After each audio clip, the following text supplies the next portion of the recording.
Hello and welcome. Today I'm going to show you how you can view your recently played songs on the Spotify app. So this is going to be kind of a interesting workaround because as of right now, there is no tab or section on Spotify that will allow you to see the songs automatically, and there's kind of like a weird workaround way. So what we want to do is select on your library or tap on your library.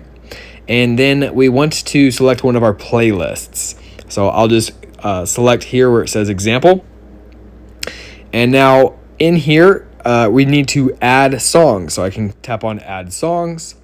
And now you see this little tab right here. But if I swipe over, well, then there we have it. I can see my recently played songs.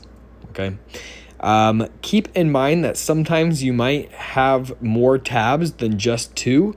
So you might have to end up swiping up to 5 times until you eventually get to your recently played songs.